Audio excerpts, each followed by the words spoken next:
Revaluation of assets and reassessment of liabilities, यानी कि admission of a partner वाले chapter में आज का जो हमारा टॉपिक है वो है रिवैल्यूएशन अकाउंट का।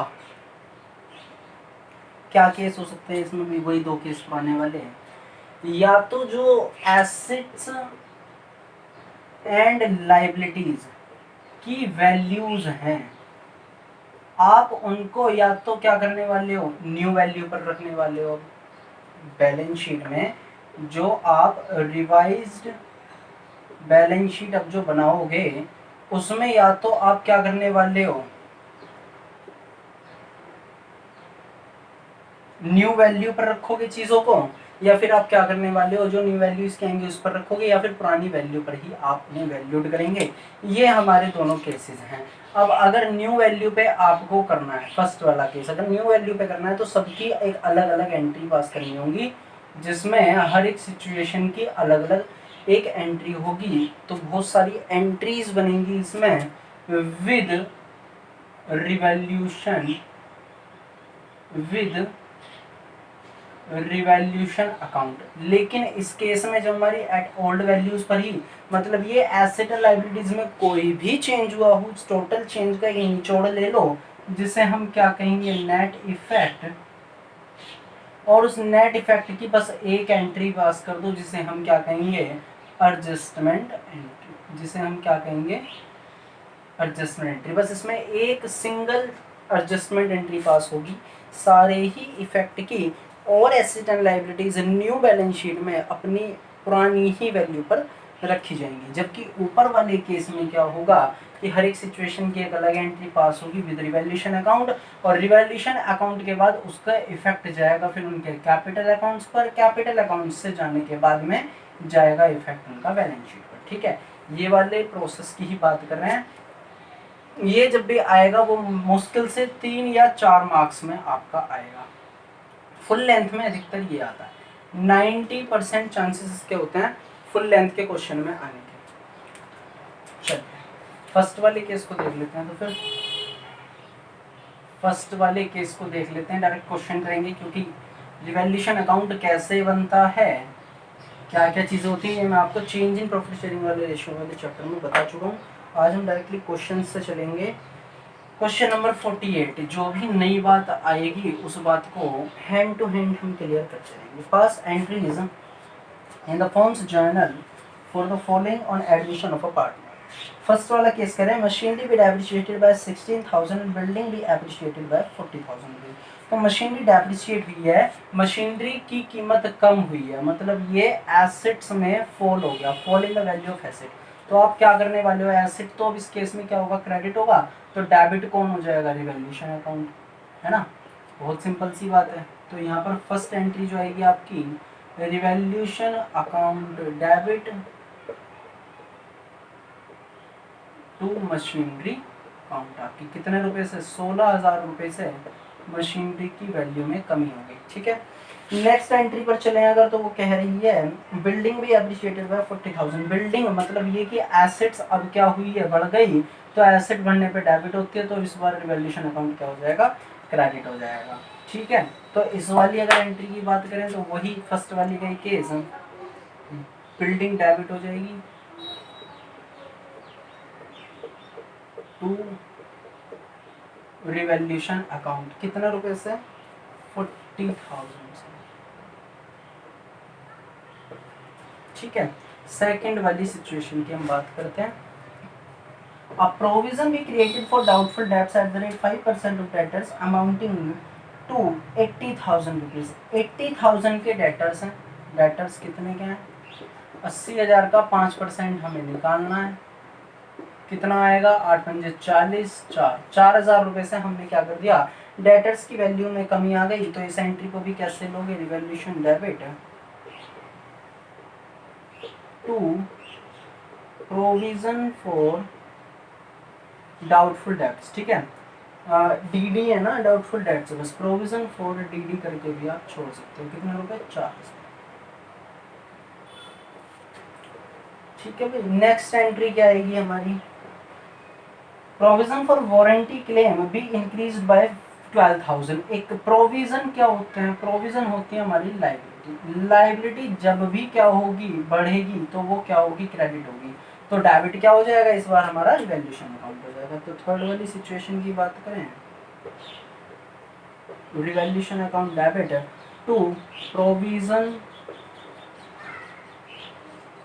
For warranty. ठीक है, जो भी है इसमें लैंग्वेज आप लिख सकते हो, बस वारंटी क्लेम्स करके छोड़ दो, बहुत है। कितना रुपए की अमाउंट है इसमें, ये है 12,000। ये आपका पूरा क्वेश्चन आ गया। इसने अभी हमसे रिवैल्यूएशन अकाउंट नहीं मांगा है। कोई क्वेश्चन नेक्स्ट करेंगे जिसमें रिवैल्यूएशन अकाउंट नहीं मांगा है। चलिए स्क्रीनशॉट लीजिए इसका, फिर आगे कराते हैं। चलिए क्वेश्चन और देखते हैं, थोड़ा अलग टाइप का अजीब सा क्वेश्चन है, फोकस से देखेंगे जरा। X and Y are partner sharing property in the ratio 3:2। X और वाई दो पार्टनर हैं जिनके बीच में प्रॉफिट शेयरिंग रेशियो जो है वो 3:2 का है। कह रहे हैं they admitted Z as a new partner for 1/4 share. उन्होंने जेड को 1/4 शेयर के लिए एडमिट करा है। At the time of admission of Z investment appeared at 80,000 rupees. Investment थे उनके पास में 80,000 रुपए के। एडमिशन के वक्त उनके पास 80,000 रुपए के इन्वेस्टमेंट थे। Half of the investment to be taken over by X and Y in the profit sharing ratio at their value. अब हाफ कितना होगा इसका, भाई सीधी बात है, इसका हाफ होगा 40,000। रिमेनिंग कितने हैं, रिमेनिंग सीधी बात है हाफ इधर आ गए, रिमेनिंग 40,000 रुपए। ये जो 40,000 हैं ये वाले हाफ एक्स और वाई ने ले लिए, एक्स और वाई ने ले लिए अपने प्रॉफिट शेयरिंग रेशियो में 3:2 में। आप इसे डिवाइड करोगे तो अमाउंट आएगी 3, 2, 5, 4, 8, 3, ये हो जाएंगे 8, 24,000 और ये आएगा 8, 16,000। ठीक है, ये हमने कैसे कराया डिवाइड, वो 40,000 मल्टीप्लाई बाय 3/5, 5 से काटा ही आ जाएगा 8,000, 8, 24,000 और 8, 16,000। ठीक है बेटा, ऐसे काटा हमने ये। आगे अगर बात करें तो इन्होंने बोला ये टेकन ओवर जो कह रहे हैं इसकी एंट्री आएगी, कैसे आएगी अभी बताते हैं। Remaining investment for valued at 50,000 rupees. Wow, remaining जो है उन्होंने वैल्यूड कर रहे हैं 50,000 पर। तो 10,000 रुपये का क्या हो गया यहाँ पर, प्रॉफिट हो गया। 10,000 रुपये का क्या हो गया यहाँ, प्रॉफिट हो गया। 10,000 रुपये का जो यहाँ प्रॉफिट हुआ है इसकी अलग एंट्री बनेगी। जो वैल्यूड हुए हैं 50,000 रुपये, 10,000 का जो इंक्रीमेंट हुआ है उसकी अलग एंट्री बनेगी। पास द नेसेसरी जर्नल एंट्रीज। अब वो एंट्री बनाने के लिए बोल रहे हैं। फर्स्ट एंट्री तो आप ले लो ये वाली, कौन सी वाली, जो इन्होंने 80,000 के हाफ इन्वेस्टमेंट इन दोनों पार्टनर्स ने ले लिए, उसकी एंट्री आप क्या लेंगे। देखिए बेसिकली अब चला गया तो पाने वालों को डेबिट, मतलब ये डेबिट द रिसीवर होता है, डेबिट द रिसीवर होता है। तो रिसीवर कौन है, एक्स और वाई, तो उन्हें डेबिट कर देंगे। X capital wise capital account debit. ठीक है, क्रेडिट कर देंगे हम अपनी इन्वेस्टमेंट को, क्योंकि इन्वेस्टमेंट जा रहे हैं मतलब ये कि खत्म हो गया है। तो इन्वेस्टमेंट अकाउंट कितने रुपए से, 40,000 के इन्वेस्टमेंट जा रहे हैं, कितने 24 और 16, तो 24,000 और 16,000। इसमें तो रिवैल्यूएशन अकाउंट आएगा, जरूरत ही नहीं है ना। देखो रिवैल्यूएशन तो हमने आएगा इसमें, जो बचे हुए हैं उनको हमने रिवैल्यूट कराया कितने में, 50,000 रुपये। अब 10,000 रुपये के इन्वेस्टमेंट हमारे उधर बढ़ गए तो उसकी एंट्री अगर हम लें तो इन्वेस्टमेंट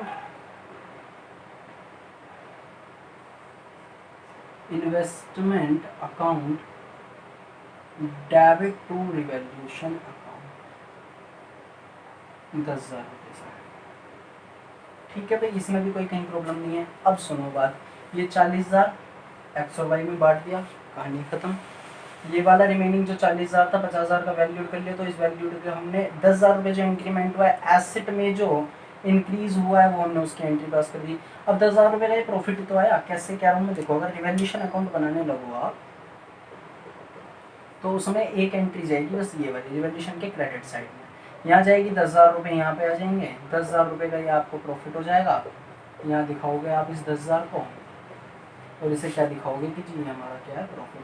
और अब प्रॉफिट को किसके बीच में बांट दोगे आप, एक्स और वाई के बीच में बांट दोगे, उनके ओल्ड प्रॉफिट शेयरिंग रेशियो। ठीक है, तो इसकी एंट्री लाओ, इसकी एंट्री सोचो जरा क्या बनेगी। इसकी एंट्री बनाए अगर हम तो प्रॉफिट की सीधी सी बात है, प्रॉफिट ऑन रिवैल्यूएशन डेबिट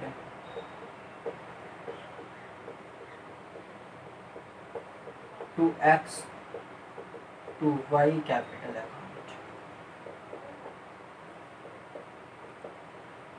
ठीक है भाई, 10,000 रुपये को 3:2 में बांटो, 3 2 5 दूनी 10, 2 3 6 और 2 2 6। ठीक है बेटा, करिए इस क्वेश्चन को, ये ऐसे ही होगा। ठीक है, इस टाइप के क्वेश्चन आपके 3 to 4 मार्क्स में पूछे जा सकते हैं। अभी क्वेश्चन करेंगे हम एडजस्टमेंट वाला, ये वाला करेंगे। ये तो पहली वाली सिचुएशन हो गई एट द रिवाइज्ड वैल्यू। अब ये वाला केस की हमें अलग अलग एंट्री पास करनी पड़ रही है। एक केस हम करेंगे सिर्फ एक ही एडजस्टमेंट एंट्री पास करेंगे सारी की सारी वैल्यू का। देखते हैं वो कैसे करना है, इतना स्क्रीनशॉट लीजिए आप। 54 मुझे जो एडजस्टमेंट वाला क्वेश्चन मिल रहा है, एडजस्टमेंट एंट्री पास करने को, वो मिल रहा है टीएस लेवल बुक का क्वेश्चन नंबर 54 पेज नंबर 4.92। जो एडिशन भी बता दूं तो लो 2018 वाली बुक से मैं की मदद से कर रहा हूँ ये सब, क्योंकि पुरानी तो आपको पता ही है लॉकडाउन चल रहा है, तो इसलिए मुझे यूज़ करनी पड़ी है। नहीं अभी हाथ नहीं है बेटा। चलिए, X Y and Z are partner sharing profit and losses in the ratio of 6:3:1। X Y और जेड तीन पार्टनर हैं इस क्वेश्चन में, और वो 6:3:1 के रेशियो में प्रॉफिट शेयरिंग रेशियो डिवाइड करते हैं। They decide to take W into partnership with effect from 1st April 2018. The new profit sharing ratio between X, Y, Z and W will be 3:3:1। मतलब ये X, Y, Z और W का जो profit sharing ratio है वो रहेगा ये उनका न्यू प्रॉफिट शेयरिंग रेशियो है और ये उनका ओल्ड वाला है। ठीक है बेटा, चलो अब हम इसका क्या फ़ायदा है, हमें इसका फ़ायदा है हमें सैक्रिफाइसिंग और गेनिंग रेशियो निकालना पड़ेगा ना उसके लिए। They also decided to record the effect of the following devaluation without affecting the book values of the asset and liabilities passing a single adjustment entry। देखो उन्होंने बोल दिया, they also decide, उन्होंने ऐसा डिसाइड करा है to record the effect of following revaluation without affecting the book value।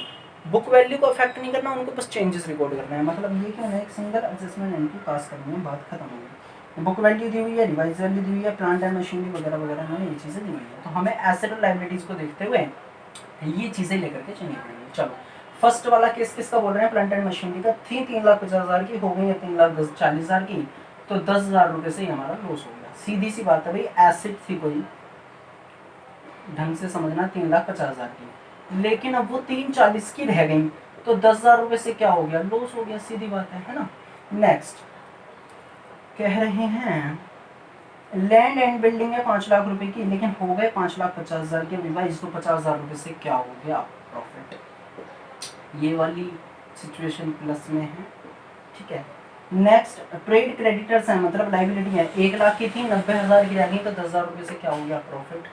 क्यों कह रहा हूँ मैं ऐसा, क्योंकि लाइबिलिटीज हैं। देखो मेरे ऊपर कर्जा कितने का, 1 लाख का, लेकिन अब कितने का रह गया, 90,000 का, तो 10,000 रुपये से मुझे क्या हुआ, प्रॉफिट।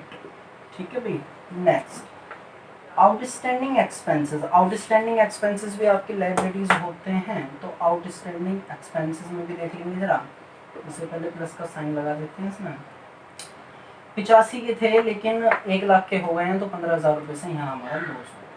कर्जा 85 यानी 85,000 का था, अब 1 लाख का हो गया है, तो 15,000 से लॉस हो गया, यानी कि उसे हम माइनस में लिख लेंगे। ठीक है, इसको प्लस माइनस करेंगे, इनका दोनों का टोटल आएगा 60,000, प्लस वाले अलग करें, माइनस वाले का आएगा 25,000, 25 दूनी 50, तो ये आएगा 35,000 प्लस के आएगा, यानी हम ये कह सकते हैं प्रॉफिट। ऐसे पहले हम क्या कर लेंगे, इसका नेट इफेक्ट निकाल लेते हैं, जिसे हम क्या कह रहे हैं यहाँ पे प्रॉफिट।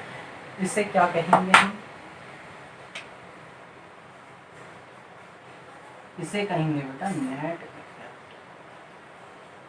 और इस नेट इफेक्ट की अब हम क्या कर रहे हैं, एंट्री पास कर रहे हैं। कैसे करेंगे, पहले हमें सैक्रिफाइसिंग और गेनिंग रेशियो निकालना पड़ेगा। तो ओल्ड माइनस न्यू क्या आता है तुम्हारा, सैक्रिफाइसिंग रेशियो है ना, तो निकालो। चलो x का, y का, z का और w का। x का जो ओल्ड है वो कितना है, 6/10, 3/10, 1/10।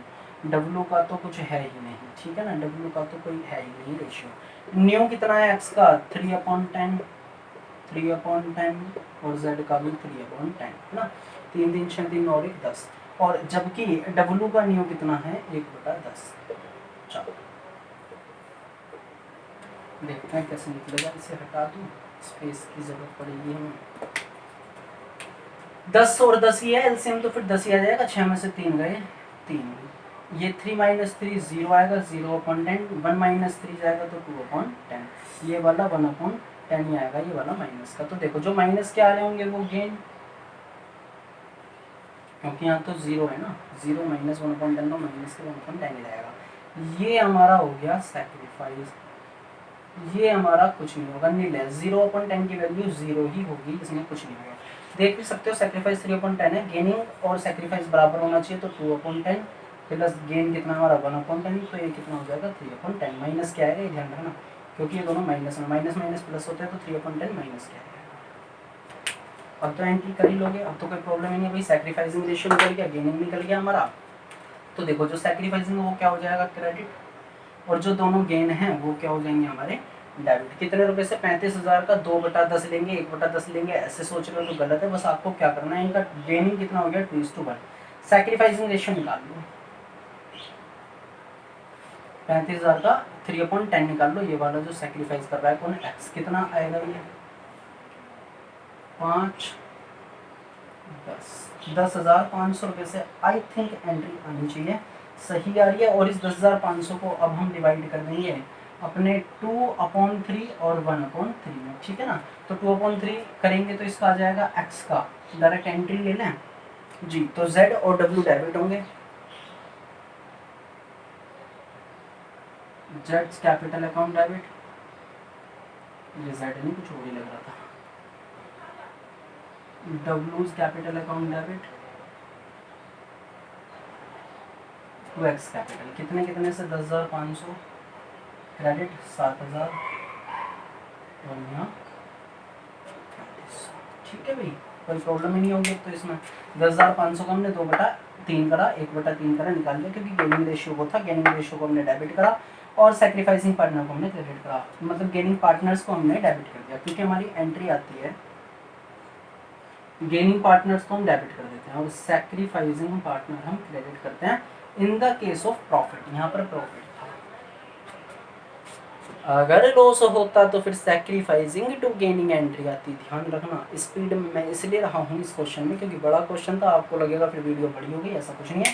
एक बार और देखना, पॉज करके रुक रुक के बीच में एक एक चीज़ को समझो, आपको सब कुछ क्लियर हो जाएगा। स्क्रीनशॉट लेते हैं। Thank you.